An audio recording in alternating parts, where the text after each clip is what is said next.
There are two versions of this world, the one they taught you and the one they actually live by.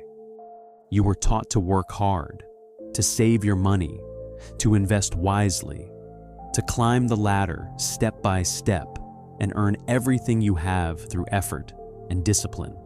But here is what nobody told you. The people at the top of that ladder are not using a ladder. They never were. They are operating inside a completely different system. A system with different rules, different structures, different principles. That was built specifically to keep them where they are. Now, before you stop me, this is not a conspiracy theory. This is not about secret societies or shadowy cabals controlling the world from underground bunkers. This is about something far more interesting than that, and far more useful. This is about systems, coded, structured, deliberate, generational systems that the ultra-wealthy pass down through families, the way ordinary families pass down furniture. Systems that were never designed to be explained to you, never designed to be taught in any school you attended. Today, for the first time, we are opening the vault. Welcome to the invisible rulebook.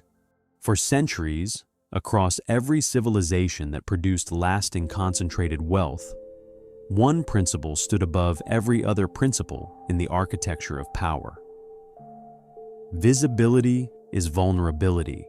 The moment the world knows precisely what you have, you become a target for taxation, for litigation, for political pressure, for governments. That the intelligent response has always been the same: disappear it. The great dynasties that have endured, the names that appear across centuries of history, not just decades, did not survive by accident. They survived because they understood something that most people spend their entire lives never grasping. Power is most durable when it is invisible. Wealth is most protected when nobody outside a very small circle knows the precise architecture of how it is held. What we are going to go through today are 9 core principles, 9 rules that form the invisible architecture that the ultra-wealthy operate inside every single day. These are not mindset tips. These are operational systems. Rules about how money is structured, how networks are built, how information is used, how power is protected, and how legacy is engineered across generations. These are the rules that old money families teach their children before they teach them almost anything else, because without understanding these rules first, everything else is just decoration. Rule number 1. Wealth is not displayed. Wealth is deployed. New money performs. Old money produces. New money buys things that signal success. Old money deploys capital into structures that generate more capital. Quietly, continuously, invisibly. The truly wealthy have a visceral, almost instinctive aversion to display, because their families learned generations ago what display actually costs you. The moment you display it, you have just told the world what you have, and the world, governments, lawyers, competitors, opportunists, immediately begins calculating how to access it. And a name attached to an asset is a name that can be sued, taxed, seized, or targeted. This is why the great American dynastic families, names that have commanded extraordinary wealth across multiple generations, almost never appear as the direct legal owners of their most significant assets. Their wealth lives inside layers, trusts inside holding companies, inside foundations, inside limited liability structures, each layer adding distance between the asset and the name. As the most protected form of ownership, is the form that is invisible. Rule number 3. The network is the net worth. Not what you know, not even what you own. The single variable that determines more about your financial trajectory than any investment decision you will ever make is whose private contact list contains your phone number. Their networks are closed systems. Access is earned through reputation, through demonstrating usefulness, discretion, and an understanding of a code of conduct that is never written down anywhere. One introduction from the right person in one of these rooms can alter the financial trajectory of an entire family. That is not an exaggeration. That is documented history. Rule number 4. Time is the ultimate luxury asset, and it is architected, not managed. Every person alive has the same number of hours in a day. What separates the ultra-wealthy is a fundamentally different relationship with how time is valued and protected. Rule number 5. Information asymmetry is the real currency. The ultra-wealthy are not significantly more intelligent than the general population. What is not evenly distributed is information, specifically the timing of information. The wealthy receive critical information about markets, about regulation, about political decisions, about economic shifts, days, weeks, sometimes years before that information becomes available to the public. And in finance, timing is not a minor advantage. Timing is everything. Rule number 6. Philanthropy is not generosity, it is infrastructure.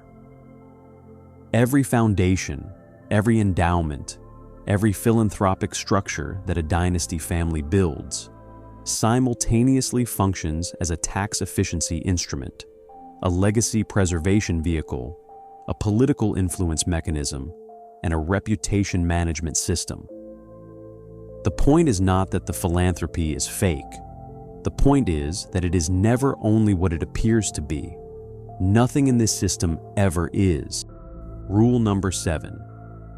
The family office is the most powerful financial institution you have never heard of.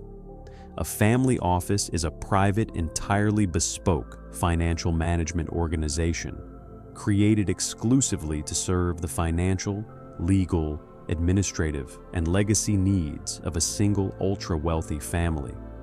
It employs investment managers, lawyers, tax specialists, estate planners, private intelligence consultants with a level of sophistication that most institutional investors cannot match. There are estimated to be over 10,000 family offices operating globally right now. You have heard of almost none of them. That is the point. Rule number 8. Elite education is not about learning. It is about sorting. The institution places a child, for years, inside a closed network of other children from the same level of the hierarchy. The relationships formed in those years become the professional and personal network of an entire lifetime. The institutional name on a resume becomes the signal that opens the right doors. The education is almost incidental. The sorting function is everything. Rule number 9. Legacy is the only game that actually matters.